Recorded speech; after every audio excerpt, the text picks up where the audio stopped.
الحمدللہ وحدہ والصلاة والسلام علی من لا نبی بعدہ نحمدہ ونستعینہ ونستغفرہ ونعوذ باللہ من شرور انفسنا وسیئات اعمالنا من يهده الله فلا مضل له ومن يضلل فلا هادي له أشهد أن لا إله إلا الله وحده لا شريك له وأشهد أن سيدنا ونبينا محمدًا عبده ورسوله المبعوث إلى الأسود والأحمر لتتميم مكارم الأخلاق لا يخلق نبي ولا رسول بعده ولا أمة بعد أمته لا أمة بعد أمته ولا شريعة بعد شريعته ولا كتاب بعد كتابه صلى الله تعالى عليه وعلى آله وأصحابه أما بعد فإن أصدق الكلام كلام الله وأحسن الهدي هدي محمد صلى الله عليه وسلم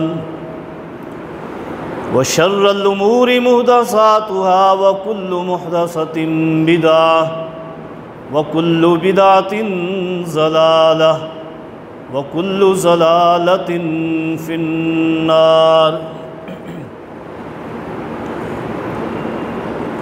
أعوذ بالله من الشيطان الرجيم بسم الله الرحمن الرحيم يا أيها المدثر قم فأنذر وربك فكبر وثيابك فطهر والرجز فاهجر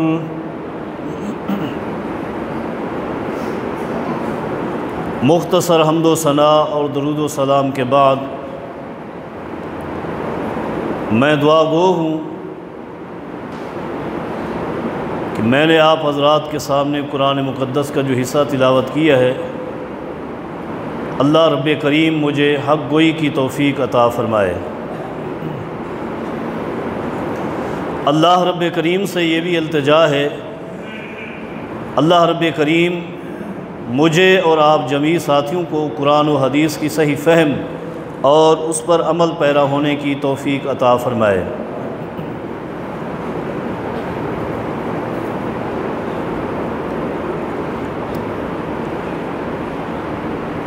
طہارت کے عنوان سے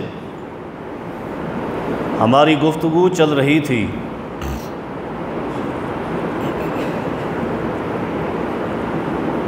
قضائے حاجت کے آداب کے حوالے سے گفتگو کی تھی۔ آج طہارت ہی کے حوالے سے چند اور باتیں عرض کرنا چاہتا ہوں۔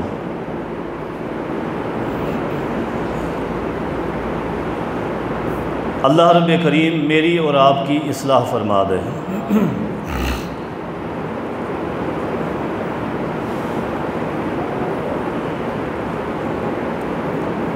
گزشتہ جمعہ میں صحیح بخاری اور صحیح مسلم کے حوالے سے ایک حدیث عرض کی تھی کہ انسان کو اپنے پیشاب کے چھینٹوں سے بچنا چاہیے، اور اس میں ایک بات یہ بھی آئی تھی کہ جو انسانی پیشاب ہے وہ ناپاک ہے، اس سے کپڑے اور جسم ناپاک ہو جاتا ہے، جبکہ اس کے مقابلے میں وہ جانور جن کا گوشت کھایا جاتا ہے، حلال جانور، ان کے پیشاب کے چھینٹے وہ انسان کے کپڑوں کو اور جسم کو ناپاک نہیں کرتے۔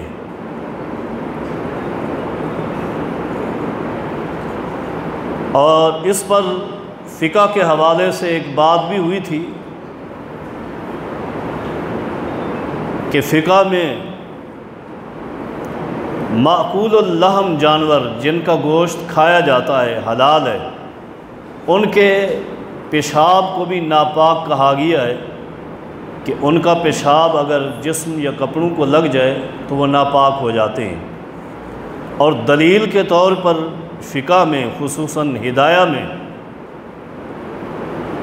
جس حدیث کو پیش کیا گیا ہے وہ حدیث اصلاً انسانی پیشاب کے حوالے سے ہے، وہ ان حلال جانوروں کے پیشاب کے حوالے سے نہیں۔ بعض دوست ایک غلط فہمی میں پڑ جاتے ہیں، وہ سمجھتے ہیں کہ شاید ان لوگوں میں تقویٰ بہت زیادہ ہے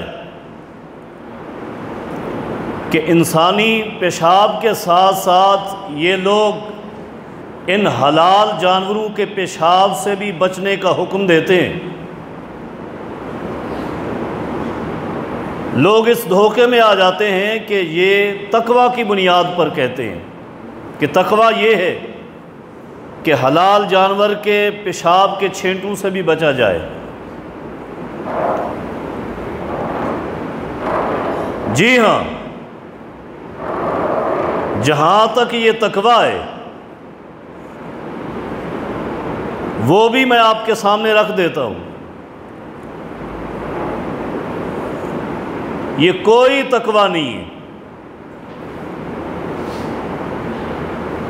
حلال جانور کے پیشاب کے چھینٹے لباس پر، جسم پر پڑ جانا، ان کو نہ دھونا، یہ حدیث سے ثابت ہے۔ تو سب سے پہلا نقطہ یہ،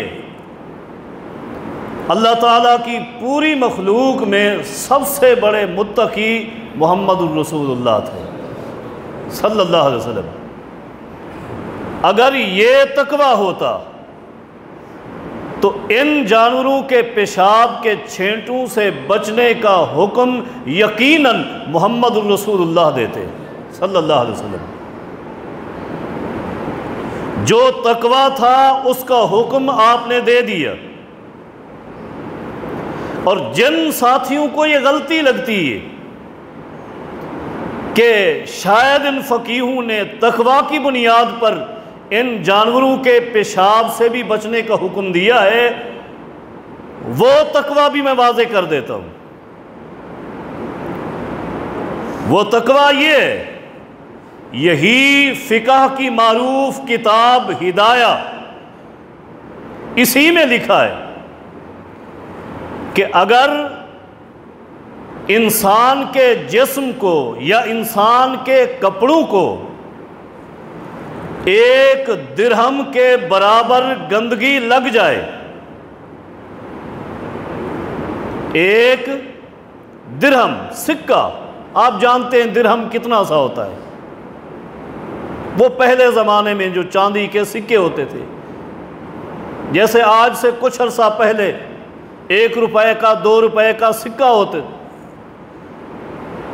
تو لکھا کہ قدر الدرہم، 1 درہم کے برابر اگر گندگی کپڑوں کو لگ گئی، جسم کو لگ گئی، جاز الصلاۃ معہ، وہ گندگی نہیں دھوئیں گے، اور اسی کے ساتھ نماز پڑھنا جائز ہے۔ یہ فقہ ہدایت کی عبارت ہے۔ آپ شاید سمجھے کہ تقوی کی طور پر منع کر رہے تھے، اور وہ گندگی جو تھی گندگی وہ بھی میں واضح کرتا ہوں۔ گندگی کون سی؟ حدیث میں تو آیا ہے نا حلال جانوروں کے پیشاب کے چھینٹے، جہاں ان لوگوں نے کہا کہ نہیں حلال جانور کے پیشاب کے چھینٹے بھی پڑ جائیں دھونا پڑے گا، جبکہ دوسری طرف آگے لکھا کہ 1 درہم کے برابر اگر گندگی لگ جائے تو کپڑے کو نہیں دھوئیں گے۔ گندگی کون سی؟ کہا کل بولی والدمی والخمری وبول الحماری، 1 درہم کے برابر کوئی بھی پیشاب کپڑے کو لگ جائے، چاہے انسان کا ہے یا جانور کا۔ ہم نے عرض کی حدیث میں ہے انسانی پیشاب کے چھینٹوں کو دھونا ہے، پاک کرنا ہے۔ حلال جانوروں کے پیشاب کے چھینٹوں کو پاک کرنا لازمی اور ضروری نہیں۔ اب انہوں نے لکھا کہ 1 درہم کے برابر پیشاب کپڑوں پہ لگا ہے نہ دھوئیں، 1 درہم کے برابر خون کپڑے پہ لگا ہے نہ دھوئیں، 1 درہم کے برابر شراب کپڑے پہ لگی ہے نہ دھوئیں، 1 درہم کے برابر گدھے کا پیشاب کپڑے پہ لگا ہے تب بھی جاز الصلاۃ معہ، ایسے کپڑے میں نماز پڑھنا جائز اور درست ہے۔ یہ ہے تقویٰ، جس کو لوگوں نے تقویٰ سمجھا، یہ تقویٰ ہے۔ حدیث نے بتایا کہ حلال جانور کے پیشاب کے چھینٹوں کے پڑنے سے نماز ہو جاتی ہے، کہا نہیں اس کو دھوئیں، اس کو دھوئیں، اور ادھر خود کہا گدھے کا پیشاب لگ جائے 1 درہم کے برابر ہے نہ دھوئیں۔ اور یہ بھی عرض کرتا چلا جاؤں کہ یہ 1 درہم مقرر کیوں کیا انہوں نے، یہ 1 درہم مقرر کیوں کیا؟ اللہ کی قسم ہے منبر پہ کھڑے ہوئے یہ 1 درہم کی وضاحت جو ہدایہ میں انہوں نے کی میں نہیں بیان کر سکتا۔ 1 درہم ہم نے کیوں مقرر کیا، خود بیان کی وضاحت، انہی کے الفاظ میں منبر پہ کھڑے ہو کر بیان نہیں کر سکتا۔ اگر کسی کی چاہتا ہے کہ پڑھ لوں، ہدایہ کا یہی پیج کھول لے، یہی صفحہ کھول لے، وہاں وضاحت لکھی ہے کہ ہم نے 1 درہم کیوں مقرر کیا ہے۔ شرم کی بات ہے۔ جہاں دیکھے کوشش کی جا رہی ہے، کوشش حدیث کی مخالفت پہ بنیاد قائم کی جائے مسائل کی۔ حدیث ہے، رسول اکرم صلی اللہ علیہ وسلم کا فرمان ہے، فرمایا بول الغلام الرضیع یرش و بول الجاریۃ یغسل، چھوٹا بچہ، معصوم سا بچہ جو صرف دودھ پیتا ہے، جس کی غذا کیا ہے، والدہ کا دودھ ہے، ابھی روٹی نہیں کھاتا۔ حدیث میں ہے نبی صلی اللہ علیہ وسلم نے فرمایا ہے کہ اگر وہ بچہ لڑکا ہے، اگر وہ کیا ہے، لڑکا ہے، اور اس کی غذا کیا ہے، صرف دودھ ہے، وہ اگر والدہ پر، والد پر، کسی بھی انسان پر پیشاب کر دے، اس کے کپڑوں پر پیشاب کر دے، حدیث میں آیا ہے یرشو، لڑکے کا پیشاب ہے، اس پر چھینٹے مارے جائیں گے، اس پر کیا کیا جائے گا، چھینٹے مارے جائیں گے۔ وَبَوْلُ الْجَارِيَةِ يُغْسَلُ، اگر بچی ہے، لڑکی ہے، اگرچہ اس کی غذا بھی کیا ہے، دودھ ہے، چھوٹی معصوم بچی ہے، اس نے پیشاب کر دیا، حدیث کے الفاظ ہیں یغسل، اس کے پیشاب کو اچھی طرح دھویا جائے گا، اس کے پیشاب کو اچھی طرح دھویا جائے گا۔ بعض لوگوں نے یہاں بھی اعتراض کی ہے اور کہا کہ نہیں، دونوں کو دھویا جائے گا، جبکہ ہم کہتے ہیں نہیں، جو کچھ اللہ کے پیغمبر نے فرما دیا وہی حق ہے۔ اگرچہ محدثین نے اس حدیث کی وضاحت میں بہت سارے اقوال لکھے ہیں، وجوہات لکھی ہیں کہ بچے کے لڑکے کے پیشاب پر چھینٹے کیوں مارے جائیں گے، لڑکی کے پیشاب کو کیوں دھویا جائے گا، یہ ساری باتیں بات کی ہیں۔ سب سے افضل اور اعلیٰ ترین بات یہ ہے کہ یہ حکم آمنہ کے لال محمد رسول اللہ نے دیا ہے۔ یہ سارے اقوال ہیں، یہ ساری آراء ہیں، یہ ساری آپ کی اور میری سوچیں ہیں، یہ سوچیں فرش پہ بنی ہیں، اور جو آمنہ کے لال نے فرمایا ہے وہ عرش سے آیا ہے۔ بس اس حدیث کا کوئی جواب نہیں، یہی جواب ہے کہ جو کچھ فرما دیا اللہ کے پیغمبر نے فرما دیا، اور آپ نے اپنی مرضی سے نہیں فرمایا۔ وَمَا يَنْتِقُ عَنِ الْهَوَىٰ إِنْ هُوَ إِلَّا وَحْيٌ يُوحَىٰ، آپ نے اللہ کی مرضی سے، اللہ کے حکم سے فرمایا ہے۔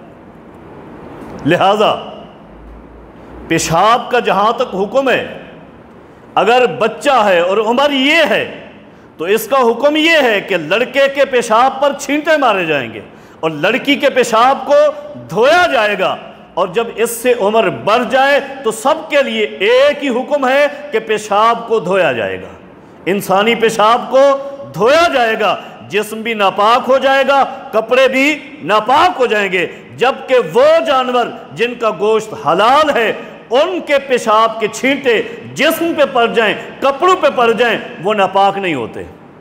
دھوئیں، اچھی بات ہے، صفائی کریں، ستھرائی رکھیں، لیکن یہ بات ہے کہ اگر چھینٹے پڑے ہوئے ہیں آپ نماز پڑھ لیتے ہیں، نماز درست ہے، نماز کیا ہے؟ صحیح ہے، نماز ہو گئی۔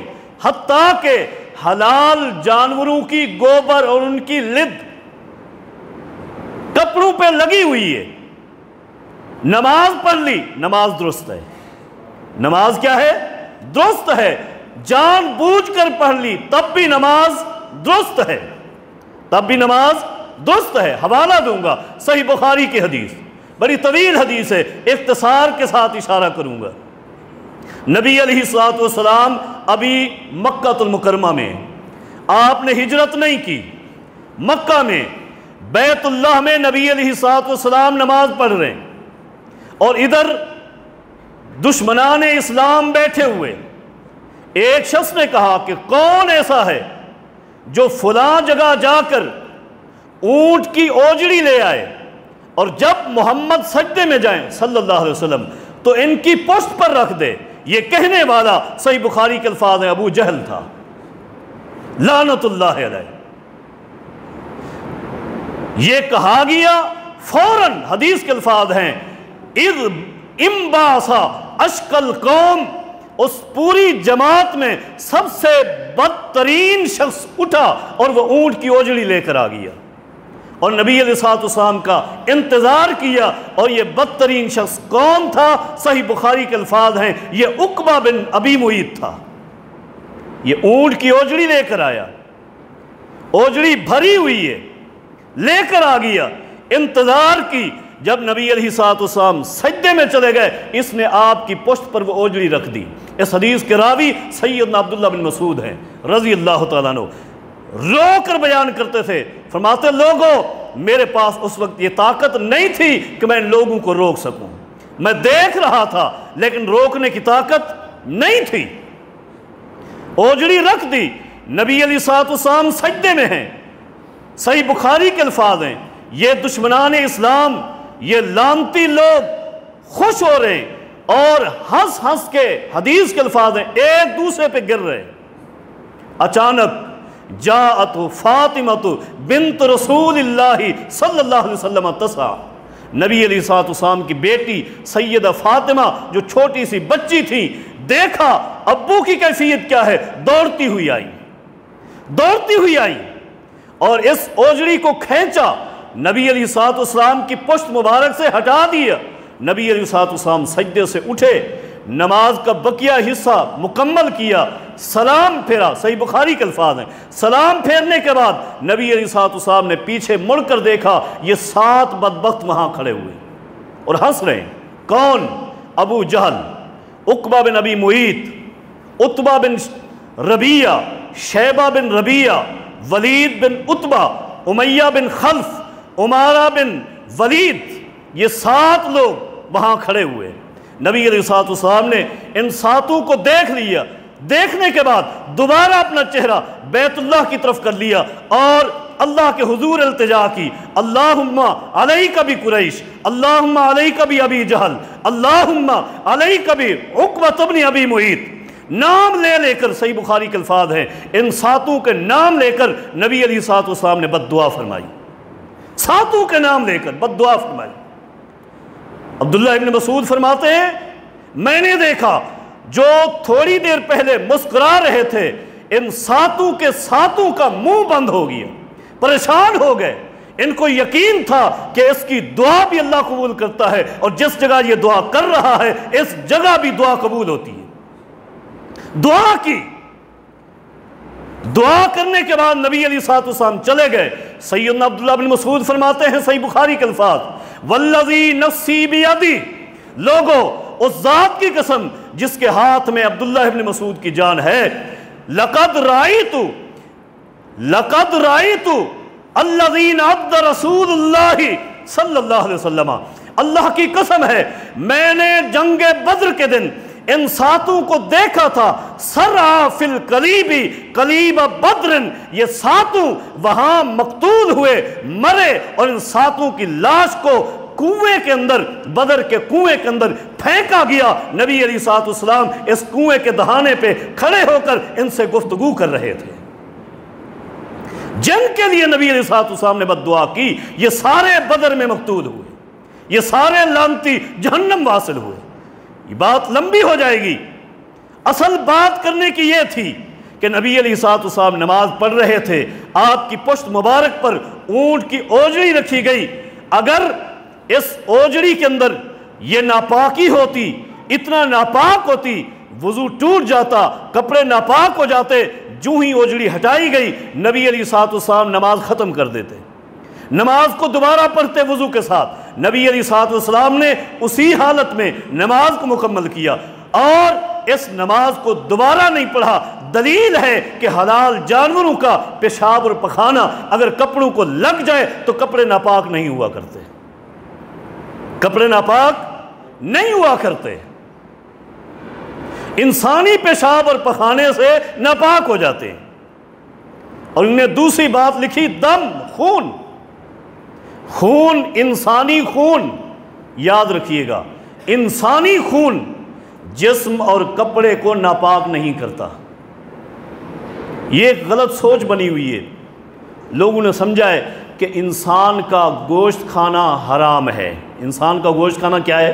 حرام ہے۔ ہم سنتے ہیں نا، کہتے بھی ہیں، اور شاید یوں سمجھا ہے آپ نے کہ انسان کا گوشت اسی طرح حرام ہے جس طرح حرام جانوروں کا گوشت ہے، کتے اور خنزیر کا۔ نہیں نہیں، یہ بات نہیں، انسان کے گوشت میں ایک حرمت ہے، حرام الگ، حرمت الگ۔ آپ توجہ سے میری بات سنیے گا، حرام الگ ہے، حرمت الگ ہے۔ میں سمجھاتا ہوں، حرمت کہتے ہیں عزت کو، شان کو۔ انسانی گوشت کو اور خون کو استعمال کیوں نہیں کیا جاتا؟ اس لیے کہ اس کی عزت ہے، شان ہے۔ اگر یہ وقار اور عزت اللہ نہ بناتا تو لوگ انسانوں کو کھا جاتے۔ آپ دیکھتے نہیں، مساجد میں ایک مسجد ہے جس کا نام ہے مسجد حرام، کیا وہ ناپاک اور حرام ہے؟ نہیں، اس کی عزت ہے، اس کی شان ہے جو بقیہ مساجد کو حاصل نہیں۔ انسان کے گوشت کو اور خون کو اللہ نے وہ شان دی ہے، جو مقام دیا ہے، بقیہ مخلوق میں سے کسی کو عطا نہیں کی، اور اس کا کھانا اللہ نے منع کر دیا ہے۔ یہ اس طرح ناپاک نہیں کہ خون اگر نکل آیا، کہیں زخم ہے، پھوڑا ہے، خون نکل آیا، کپڑا ناپاک ہو جائے گا؟ نہیں نہیں۔ جسم ناپاک ہو جائے گا؟ نہیں نہیں نہیں، ایسا ہے نہیں۔ میں دلیل پیش کروں گا، نبی علیہ الصلوۃ والسلام کی حدیث ہے، کہاں؟ سنن ابو داؤد کے اندر، صحیح بخاری کے اندر۔ نبی علیہ الصلوۃ والسلام ایک جنگی سفر پہ جا رہے تھے، غزوہ ذات الرقاع اس کو کہتے ہیں، اور یہ بڑا طویل سفر ہے۔ اس سفر کے اندر نبی علیہ الصلوۃ والسلام کے کئی ایک معجزات ہیں، لیکن بات لمبی ہو جائے گی، میں ایک بات عرض کروں گا۔ غزوہ ذات الرقاع یاد رکھنا ہے۔ نبی علیہ الصلوۃ والسلام سفر میں تھے، راستے میں چلتے ہوئے ایک شخص سے، ایک صحابی سے مشرکین کی ایک عورت قتل ہو گئی، کسی طریقے ایک عورت قتل ہو گئی۔ اس شخص نے اپنے اوپر قسم اٹھا لی، فحلف اللہ انتہی حتی احریق دمن فی اصحاب محمد صلی اللہ علیہ وسلم۔ اس نے قسم اٹھا لی کہ جب تک میں محمد کے ساتھیوں میں سے کسی کو قتل نہیں کروں گا واپس نہیں آؤں گا صلی اللہ علیہ وسلم۔ یہ سوچ کر وہ نبی علیہ الصلوۃ والسلام کے پیچھے چل پڑا، آپ کے لشکر کے پیچھے چل پڑا، چلتا رہا، آپ کا لشکر بھی چلتا رہا، لوگوں کو پتہ نہیں یہ دور چل رہا ہے۔ رات کو نبی علیہ الصلوۃ والسلام نے ایک وادی میں پڑاؤ ڈالا، سونے لگے۔ نبی علیہ الصلوۃ والسلام نے فرمایا من رجل یقلعنا، کون آدمی ایسا ہے جو آج رات ہمارا پہرا دے گا؟ حدیث کے الفاظ ہیں فانتدب رجل من المہاجرین ورجل من الانصار، دو آدمی کھڑے ہوئے، ایک مہاجر تھا ایک انصاری تھا، دونوں کھڑے ہو گئے، اللہ کے رسول ہم پہرا دیں گے۔ بقیہ سینکڑوں کی تعداد میں صحابہ سو گئے یہ پہرا دینے کے لیے۔ نبی علیہ الصلوۃ والسلام نے فرمایا وادی کے دہانے پر جہاں سے راستہ ہے وہیں جا کر کھڑے ہو جاؤ، پہرا دو۔ جب وہاں پہنچے تو آپس میں میٹنگ ہوئی، مہاجر صحابی سو گیا، انصاری نے کہا میں پہرا دیتا ہوں، جب میں تھک جاؤں گا پھر آپ کو اٹھا دوں گا، دونوں نہیں جاگتے۔ انصاری صحابی جب پہرا دینے کے لیے کھڑے ہوئے تو دل میں خیال آیا ایسے نہ کھڑا رہوں، اللہ کے بارگاہ میں نماز پڑھتا رہوں۔ وضو کیا اور نماز شروع کر دی، وضو کیا نماز شروع کر دی۔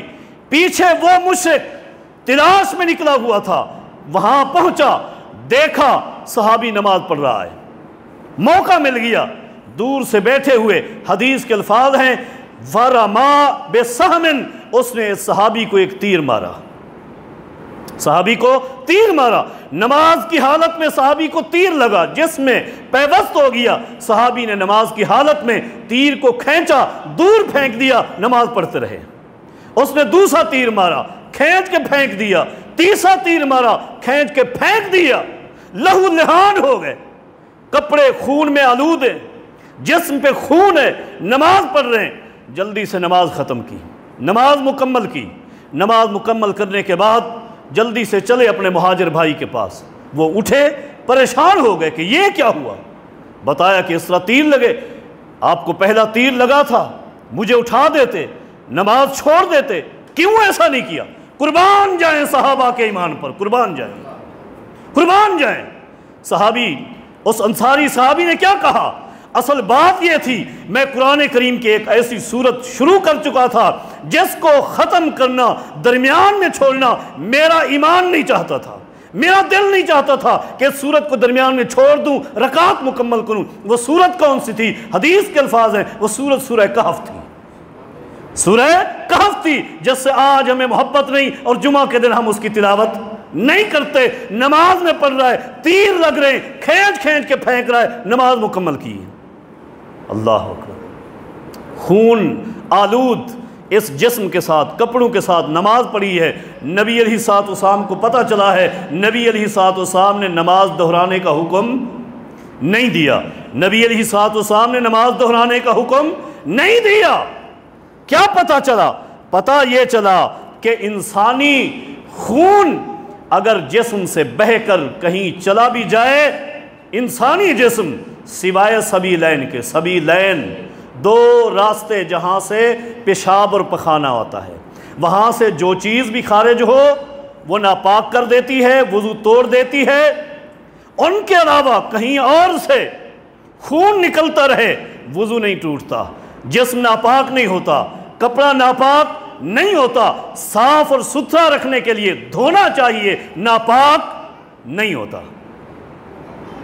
یہاں تقویٰ ایک طرف تو یہ تھا کہ انسانی حلال جانوروں کے پیشاب کے چھینٹے پڑ گئے، کپڑے ناپاک ہو گئے، اور دوسری طرف تقویٰ وہاں تک بڑھا کہ گدھے کے پیشاب کو بھی پاک کر دیا، گدھے کے پیشاب کو بھی پاک کر دیا۔ میں کیا کیا دکھ رہا ہوں یہاں کھڑے ہو کر، طہارت کی بات ہو رہی ہے، یہی اسی پیج پہ، اسی صفحے پہ، ہدایہ پہ پڑھ لے، کہہ دیا کہ لوگوں جس چمڑے کو بھی آپ رنگ دیں، جانور مر گیا اپنی موت، آپ چمڑا اتار کر آپ اس کو رنگیں، صاف ستھرا کر دیں، وہ چمڑا پاک ہو جاتا ہے۔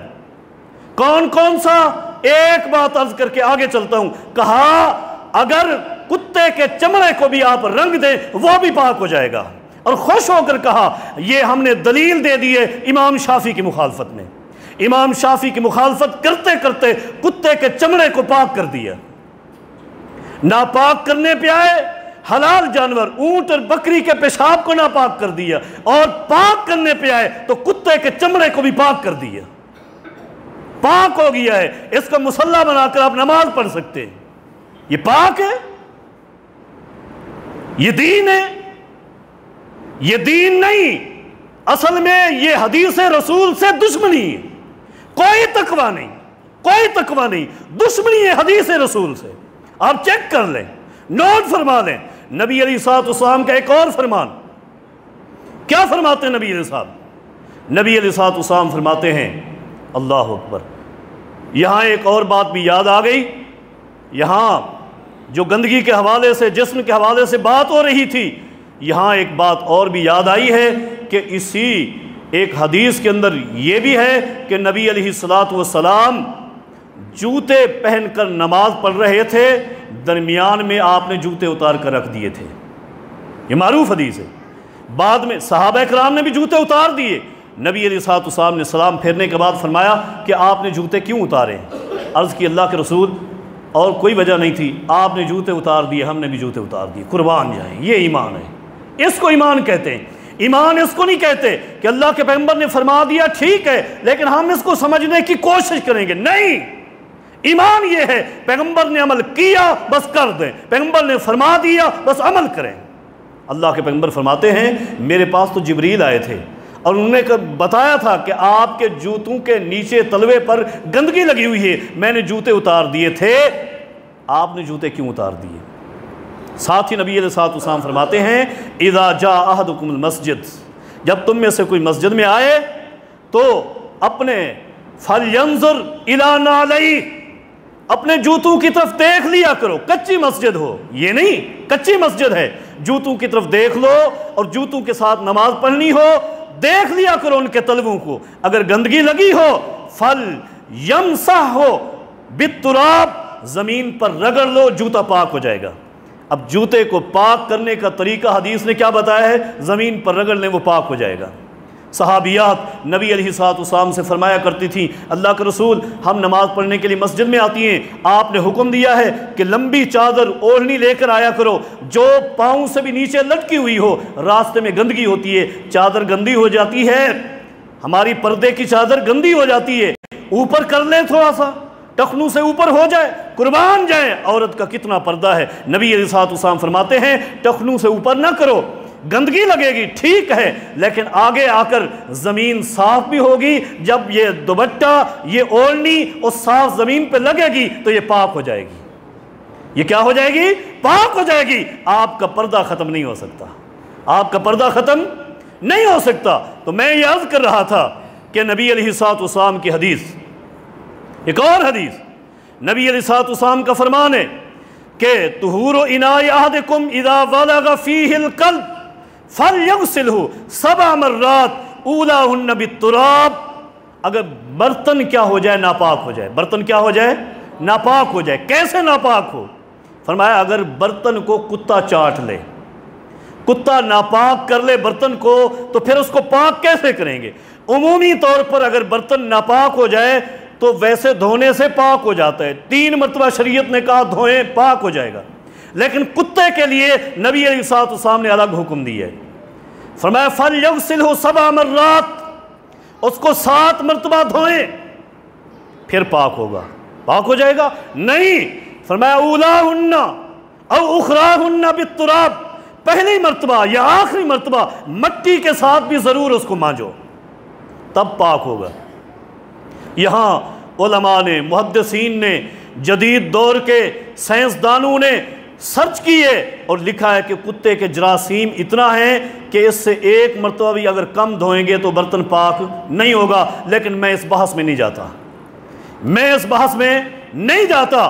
ہمارے سامنے دلیل یہ ہے کہ یہ جملہ فرمانے والے آمنہ کے لال مکہ کے در یتیم محمد الرسول اللہ ہے صلی اللہ علیہ وسلم۔ جبکہ جو تقویٰ کے نام پر دلائل دے رہے تھے ان لوگوں نے کہا ہاں جب کسی برتن کو کتا چاٹ لے منہ ڈال لے تو اس برتن کو 3 مرتبہ دھویا کرو۔ کتنی مرتبہ دھویا کرو؟ 3 مرتبہ۔ اللہ کے پیغمبر کیا فرماتے ہیں کتنی مرتبہ دھو؟ 7 مرتبہ۔ 7 اور 3 میں فرق ہے یا نہیں؟ کہتے ہیں ہاں ہمارے پاس دلیل ہے۔ کیا دلیل ہے؟ دارقطنی میں ایک روایت ہے، سیدنا ابو ہریرہ رضی اللہ تعالیٰ عنہ نے لوگوں کو حکم دیا، فتویٰ دیا کہ لوگوں جب کسی برتن میں کتا منہ ڈال لے تو اس کو 3 مرتبہ دھویا کرو۔ میں یہاں عرض کروں گا، پہلی بات تو یہ ہے جہاں سیدنا ابو ہریرہ کا فتویٰ 3 مرتبہ کا ہے وہیں ابو ہریرہ ہی کا فتویٰ 7 مرتبہ کا بھی ہے۔ 7 مرتبہ دھونے کا بھی حکم دیا ہے ابو ہریرہ نے رضی اللہ عنہ۔ بات ختم ہو گئی اور آگے چلیے۔ عظیم ترین بات یہ ہے، عظیم ترین، تمام مکاتب فکر اس بات پر متفق ہیں، اس بات پر متفق ہیں، سب کہتے ہیں، سب کا قاعدہ ہے کہ ان قول الصحابی حجت ما لم ينفه شیء من السنت۔ ہاں لوگوں، صحابی کا فتویٰ، صحابی کا عمل اس وقت تک حجت ہے، دلیل ہے جب تک اس کے مخالف محمد مصطفیٰ کا فتویٰ نہ آ جائے، آپ کا عمل نہ آ جائے۔ اگر صحابی کے عمل کے مخالف محمد مصطفیٰ کا عمل آ جائے گا، صحابی کے عمل کو چھوڑ دیں گے، عمل کریں گے محمد مصطفیٰ کے عمل پر، عمل کریں گے محمد مصطفیٰ کے قول پر۔ تو آمنہ کے لال کا قول ہے لوگوں 7 مرتبہ دھو، آپ نے کیوں کہا 3 مرتبہ دھوئیں؟ یہ محبت ہے، ڈرنا چاہیے۔ فَلْيَحْذَرِ الَّذِينَ يُخَالِفُونَ عَنْ أَمْرِهِ أَن تُصِيبَهُمْ فِتْنَةٌ أَوْ يُصِيبَهُمْ عَذَابٌ أَلِيمٌ۔ جو لوگ اللہ کے پیغمبر کا فرمان آ جانے کے بعد اللہ کے پیغمبر کی مخالفت کرتے ہیں انہیں ڈرنا چاہیے کہ اللہ کی طرف سے کوئی عذاب نہ آ جائے، اللہ کی طرف سے کوئی فتنہ ان کو اپنی لپیٹ میں لے، فتنہ لپیٹ میں لے لے گا۔ اللہ اکبر۔ یہ کیوں ہے ایسا؟ دیکھ لیں آپ، اب بات عقل کی نہیں ہے، بات اللہ کی وحی کی ہے، بات اللہ کی وحی کی ہے۔ اللہ کی وحی وہ جیسے کہہ دے، اب بلی بھی ایک درندہ ہے، بلی بھی ایک درندہ ہے، اس کا گوشت حرام ہے، لیکن حدیث نے کیا کہہ دیا؟ بلی اگر کسی برتن میں منہ ڈال لے تو اس کو نہیں دھونا، اس کا جھوٹا کیا ہے؟ پاک ہے۔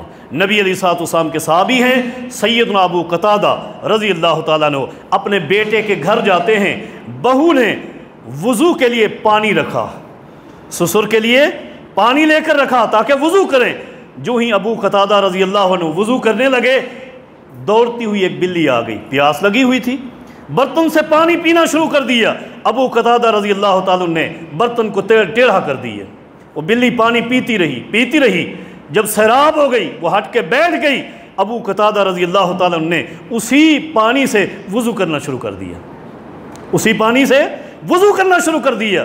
بہو توجہ سے دیکھ رہی ہیں، دیکھا اور فرمانے لگے اتعجبین یا ابنت اخی، او بھتیجی تعجب کر رہی ہو؟ عرض کی جی ہاں تعجب ہے، بلی نے پانی پیا ہے اور پھر آپ اسی سے وضو فرما رہے ہیں۔ فرمانے لگے یہ عمل میرا نہیں ہے، یہ عمل میرا نہیں ہے۔ سمیت رسول اللہ صلی اللہ علیہ وسلم قال انہا لیست بنجس انما ہی من الطوافین علیکم والطوافات۔ لوگوں، بلی گھروں میں چکر لگاتی رہتی ہے، بلی اگر کسی برتن میں منہ ڈال لے، پانی میں منہ مار لے تو یہ پانی ناپاک نہیں ہوگا۔ عقل کہتی ہے یہ بھی درندہ ہے، جہاں کتا درندہ ہے یہ بھی درندہ ہے، یہ عقل کہتی ہے، لیکن شریعت کہتی ہے تمہاری عقل اور ہے، شریعت کا حکم اور ہے۔ بلی منہ ڈال لے پانی ناپاک نہیں ہوگا، اگر کتے نے منہ ڈال لیا ایسا ناپاک ہوگا کہ 7 مرتبہ اس برتن کو مانجا جائے گا۔ تو دین کسی کے عقل کا نام نہیں، کسی کی فکر کا نام نہیں۔ اور پاک بھی کس چیز سے کیا جائے گا؟ پاک پانی سے۔ کس چیز سے؟ پاکیزہ پانی سے پاک کیا جائے گا۔ اللہ اکبر۔ اور پاکیزہ پانی، عام جو مطلق پانی ہے یہ پاکیزہ پانی ہے۔ اور اختصار کے ساتھ یہاں عرض کروں، پانی کے اندر کوئی چیز اگر گر جائے وہ ناپاک ہے تو پانی کو ناپاک کر دیتی ہے، اس کے لیے بھی شریعت نے ایک حد مقرر کی ہے۔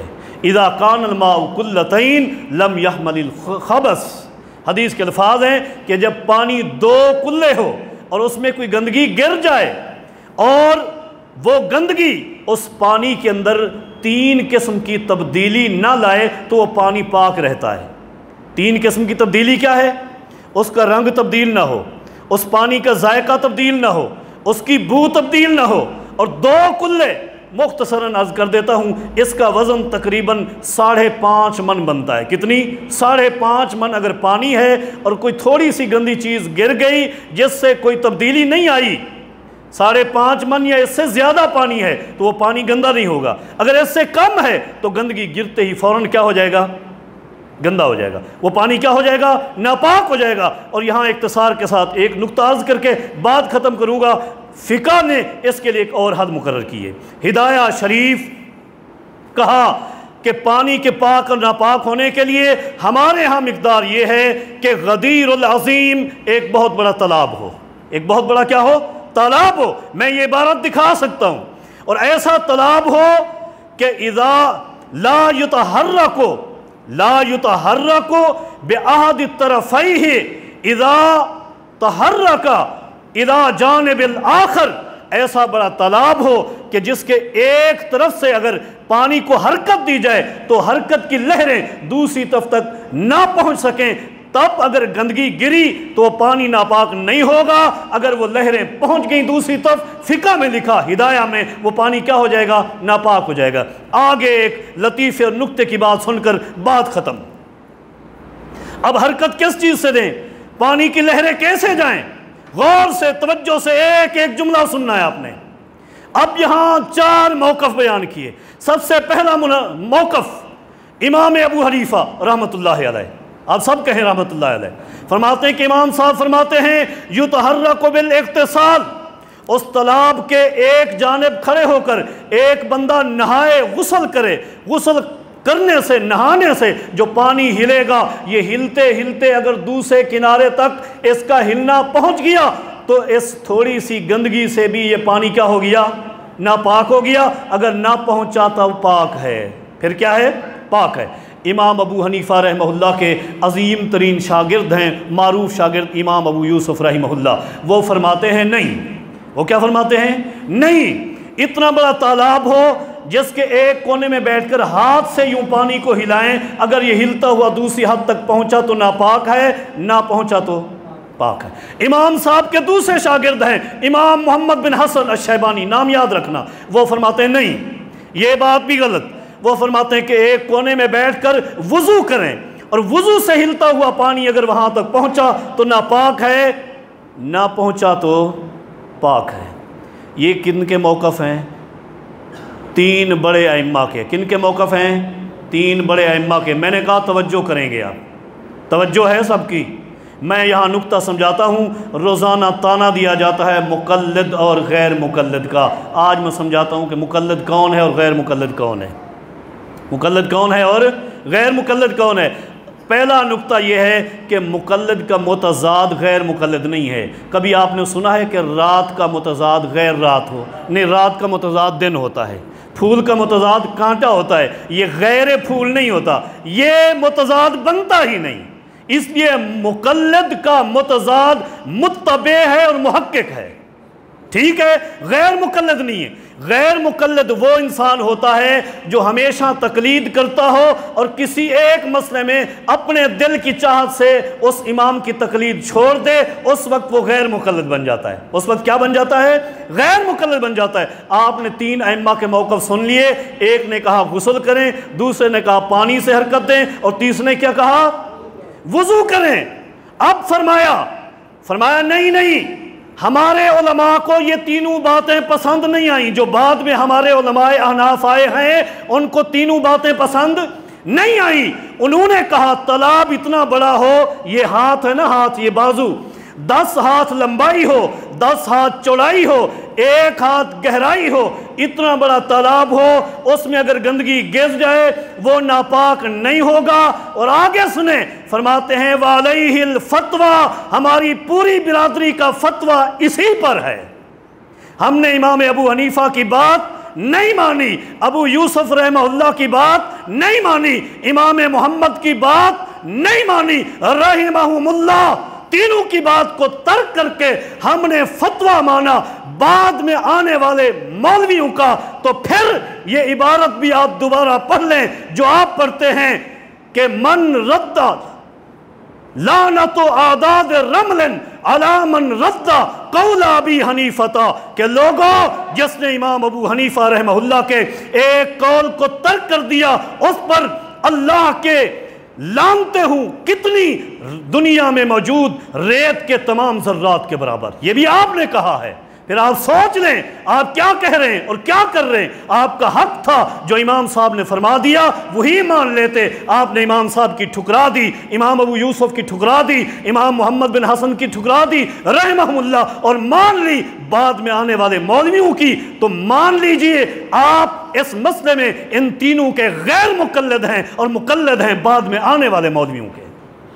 حضرات، مقلد بھی وہی ہوتا ہے، غیر مقلد بھی وہی ہوتا ہے جو تقلید کے اسکول میں داخلہ لے، جو تقلید کرتا ہو، جس نے پوری زندگی کبھی تقلید نہ کی ہو، وہ محقق ہوتا ہے، متبع ہوتا ہے۔ اللہ سے دعا ہے اللہ رب کریم جب تک زندہ رکھے اتباع رسول پہ زندہ رکھے۔ اللہ رب کریم قرآن و حدیث کی صحیح فہم عطا فرما دے۔ اقول قولی ھذا استغفر اللہ لی ولکم ولسائر المسلمین۔